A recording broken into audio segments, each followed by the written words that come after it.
यानी जीवन को खेल की तरह जीना हमेशा ही गैर जिम्मेदार माना जाता रहा है। हाँ, बचपन से ही ऐसा होता आया है और शायद आप अपने बच्चों के साथ भी यही कर रहे हैं। अगर वे हंस खेल रहे हैं तो आप उन्हें गैर जिम्मेदार समझते हैं। जीवन का सबसे जिम्मेदारी भरा तरीका है जीवन को खेल की तरह जीना। मुंह लटकाकर इस धरती पर घूमना बिल्कुल गैर जिम्मेदाराना काम है। हाँ या ना? क्या दुखी होकर घूमना बिल्कुल गैर जिम्मेदाराना नहीं है? हाँ, यही सबसे गैर जिम्मेदाराना काम है। तो खेल की भावना होना गैर जिम्मेदाराना होना नहीं है।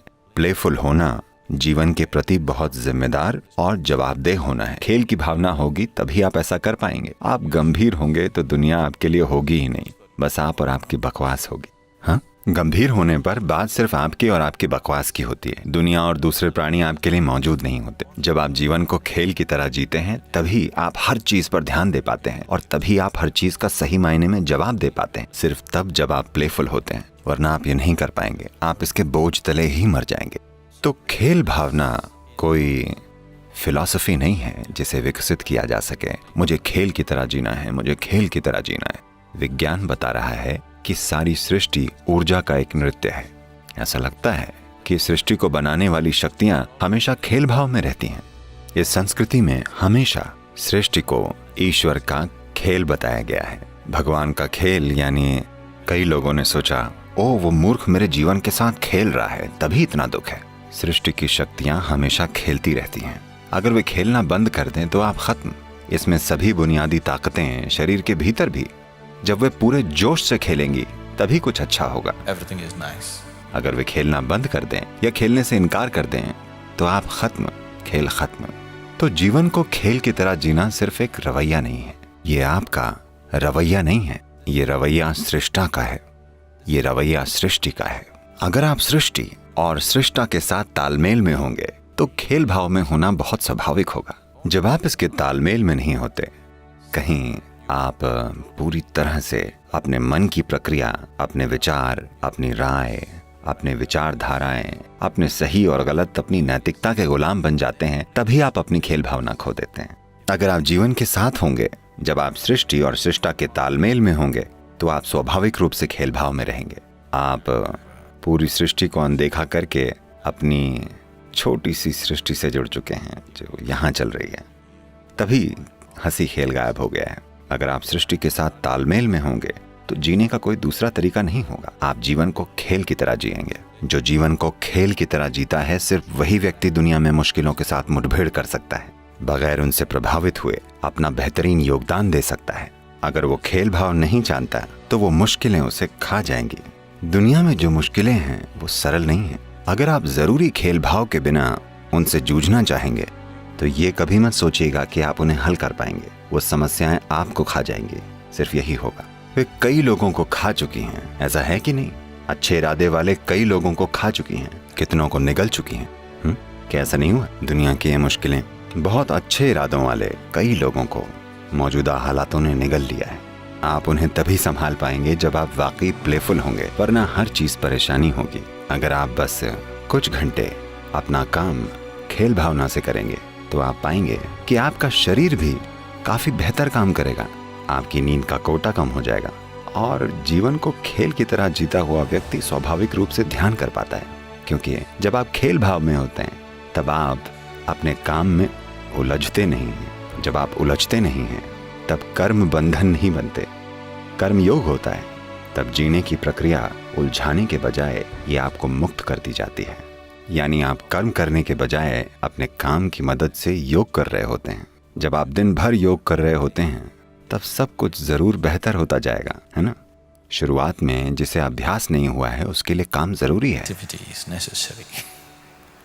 और अगर आप खेल भाव से काम नहीं करेंगे तो काम हमेशा परेशान कर देगा, चाहे काम कोई भी हो। किसी भी स्थिति से गुजरने के कई तरीके हैं। महाभारत में बहुत अच्छे से बताया गया है अलग अलग इंसान एक ही परिस्थिति से कैसे गुजरते हैं। कृष्ण जिस चीज से गुजर रहे हैं उनके आसपास के लोग भी छोटे पैमाने पर लगभग उन्हीं चीजों से गुजर रहे हैं। बाकी लोग कैसे गुजरते हैं और वे कैसे गुजरते हैं, अलग अलग लोग कैसे गुजरते हैं, स्थितियां वही हैं।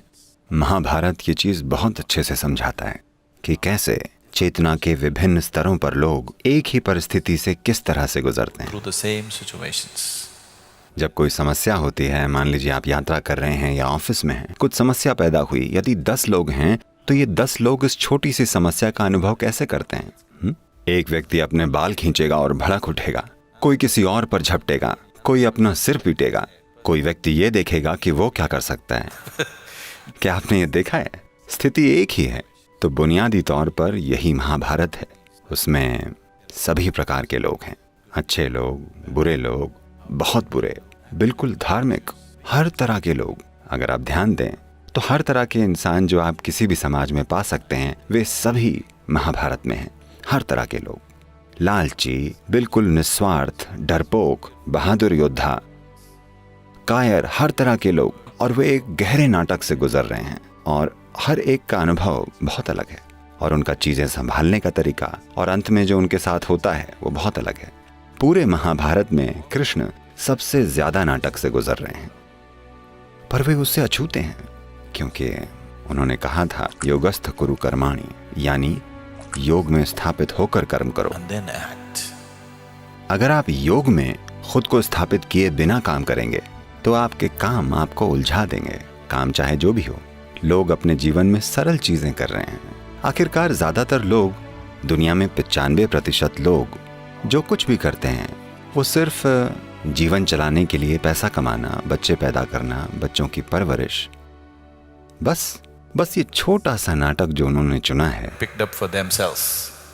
यही वे चाहते थे। एक छोटा सा व्यवसाय या नौकरी, एक घर, पत्नी, बच्चे, पति, बस यही।